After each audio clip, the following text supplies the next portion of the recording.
I love black jewellery. I use it in a lot of my designs, whether it be a part of the design or in this case the whole thing is black.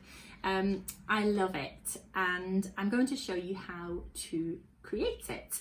So what you need to do is get your silver jewellery ready, and it needs to be finished. It needs to be that this is the last thing that you're going to do. Okay, so this is the last stage of the process before polishing. So the first thing you want to do is boil a kettle. I want to put my silver jewellery into some hot water. You leave it in there for a few minutes just to make sure it's nice and hot.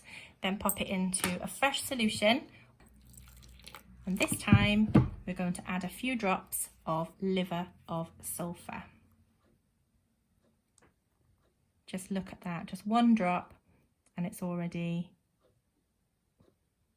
nice and black. I'm just going to add a second drop. Now this stinks, so be prepared to ventilate your room. It's going to need to be in there for a few minutes, and you can see it's going black. It's beautiful.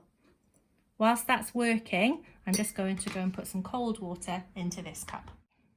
All right, so once that's had a few minutes in there, just pop it into the cold water and then dry it.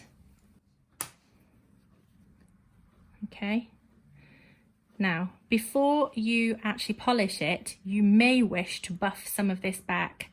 So using some sandpaper, you can polish it back.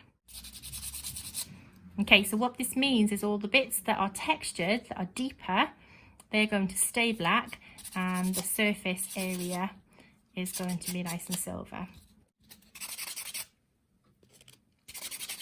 So it works perfectly when you've used stamps. Beautiful black details on your jewellery.